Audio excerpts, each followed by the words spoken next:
Today on Straight Talk Africa, an update on Zambian politics. I recently returned from the beautiful Southern African nation where I discussed the democratic challenges facing the nation with some of the main stakeholders. That's coming up next right here on Straight Talk Africa. Hello, welcome Straight Talk Africa, live from the Voice of America studios here in Washington. I am Shaka Ssali. Our discussion today centers on different views regarding Zambian politics. Zambia's main opposition leader spent most of the last 4 months in prison, accused of treason, allegedly detained for failing to give way to President Edgar Lungu's motorcade. My VOA colleague, Paul Cisco, has more. Hakainde Hichilema says the criminal justice system in Zambia is broken and calls his 4 months in prison for alleged treason and abuse of the judiciary by his political opponents. After his surprise release from a maximum security prison, Hichilema traveled to South Africa after speaking with us from his home near Lusaka. If you like situation, is that we as a people are allowing our population to suffer, to go to bed without food. Amidst wealth, we have abject poverty. That, I must tell you, my dear friend, my dear brother, makes me turn in my bed every night. President Edgar Lungu says he's ready to talk with anyone who wants to meet him on issues of governance and how to bring harmony to the country. The opposition leader was released from custody just over 2 weeks ago after being detained for allegedly failing to give way to President Lungu's motorcade. The charges against Hichilema are seen by many as part of a crackdown on dissent by Lungu's Patriotic Front government. Hours before the start of Hichilema's August 16th trial, all charges against him were suddenly dropped. Hichilema narrowly lost last year's presidential election, and he refuses to recognize President Edgar Lungu's victory and his administration. Many are strongly critical of his denouncing of Zambia's judiciary from abroad, rather than airing his grievances through established channels within Zambia. I can assure you, one, it made us stronger than before we went into jail. Number two, and this is more important, we are not angry, we are not bitter.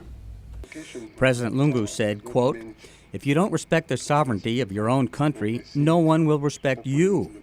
He says Zambians should be patriotic and discuss whatever issues they have within their own borders and not from foreign states. A similar message comes from Emmanuel Mwamba, the Zambian ambassador to South Africa. He accuses Hichilema of, quote, peddling lies and falsehoods during his recent 3-day visit to South Africa. Paul Cisco, VOA News, Washington. Thanks, Paul, for that report. Joining us is Henry Sakala, who is the founder of the Patriotic Front Party, Zambia Diaspora America. He joins us from the VOA Bureau in New York. Thank you so much for joining us, Henry Sakala. Thank you very much, Shaka. Good afternoon, and good afternoon, viewers. I am terrific. I have to say, frankly, that I'm profoundly honored and exceedingly humbled to have the opportunity to host you for the first time on Straight Talk Africa. Our pleasure is mine. I'm also humbled for you inviting me to the studios. Thank you very much, sir.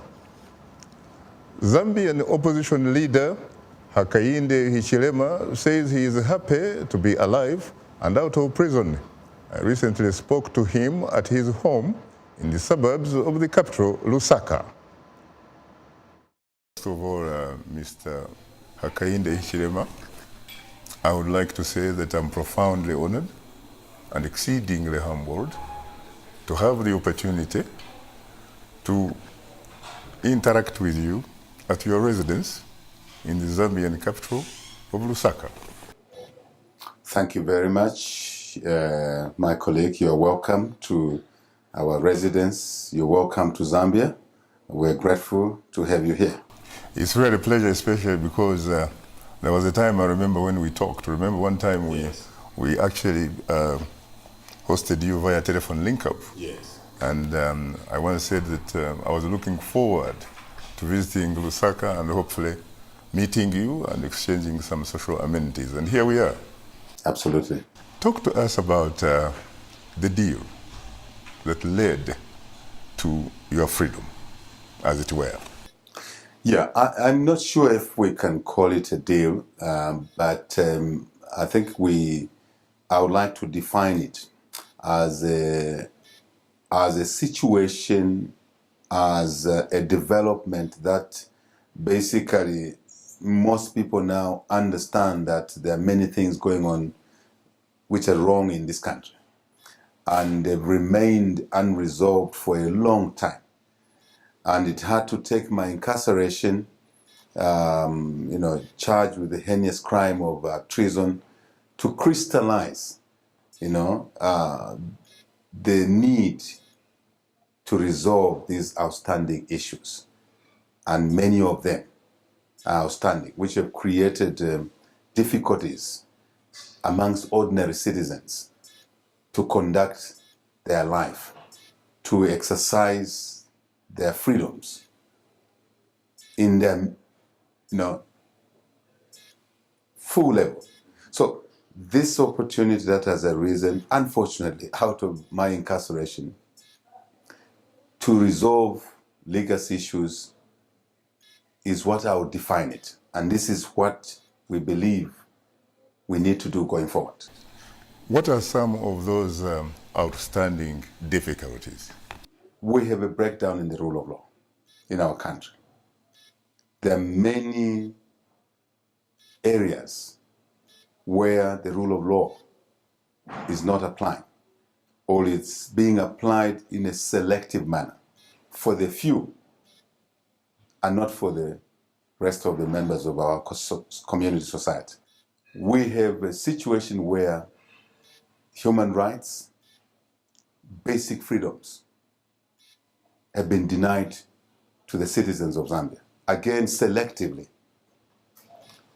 We can move on with an electoral commission that has failed to deliver free and fair elections for quite some time. We have police brutality. To be honest, even extrajudicial killings in our country. A country that is supposed to be a haven of peace.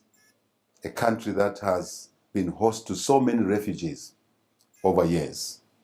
It's now creating conditions, or created conditions that have resulted into the next point I'm going to make. Political prisoners. We've returned to the days of having political prisoners in detention, police cells, in prisons. We have a judiciary that is making citizens find it difficult to run to that arm of government to seek resolution of conflicts as a last beacon, if you like, of conflict resolution. Very difficult. We have a criminal justice system that is, to use simple language, utterly broken. The list is long. But these are some of the issues. The press itself, you're a member of the press, is losing its freedoms. Freedom of the press. Few days ago, evidence of the denial of freedom of worship was experienced when we were not allowed to assemble for mass to celebrate our release. So the list is long. I think these are the issues that have brought the country to where we are. But it took, for example, at least two very prominent personalities. We're talking about former Nigerian president, General Olusegun Obasanjo, retired but certainly not tired. It also took a big lady, the Secretary General of the Commonwealth. Why did it take those two people in order for the government of Zambia to make a decision about freeing you when you had actually been in prison for 4 months without trial? There must have been a deal. Number one, it is a matter of, I think, denial. The country was in denial. Certain sections of the country was in denial for too long, that there was no problem. There was no issue in the country. I think that delayed, as I call it, the crystallization of this acceptance that we have a problem. Right. So the country was in denial, especially those in authority. Right. Because I think it didn't look, in their view, nice to accept and acknowledge that the country is going downhill. It's going down the tube. We have a situation where even when there was acceptance by independent organizations, institutions, such as the church, such as the civil society, and professional bodies like the Law Association of Zambia, that there was tension, there was loss of human rights, denial of basic freedoms in our country.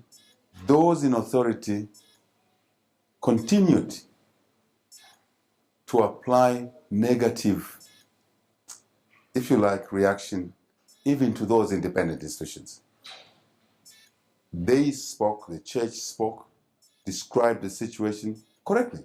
And I hope in your work in Zambia, the colleagues that are handling you will be able to give you some of the statements that the church is issued to describe the tension, the challenges that the country was going through. But even that was ridiculed by the authorities. That's the second point. But around the second point, we must be able to appreciate the work that the churches did, the Catholic Church in particular, led by Archbishop Teles Mpundo, did a tremendous work. When he raised these issues first, he was viewed as a lone soldier who is a little bit mischievous. Of course, later there was a turnaround from the authorities to accept what the churches were saying. So before the international figures came, there was pressure from the church, from the civil society, from Law Association of Zambia. Because don't forget that at this point, then and now, the ordinary citizen was so afraid of saying and doing anything. Why? Suppression. Detentions. Remember I talked about political prisoners. Correct. So everybody knew if you said something, you may be picked up and be charged with a crime that is unbearable, and you'll be in jail, like many, including 5 of my colleagues who were arrested in August and were only acquitted a few weeks ago, having spent 1 year in detention. So citizens, an average citizen, was afraid. And that's a confirmation that we were in a crisis in the country. So that's... Well, Henry, I'm sure that you've been following the conversation between me and Hakainde Hichilema, have you? Yes, I've been following it very well. What is your immediate response?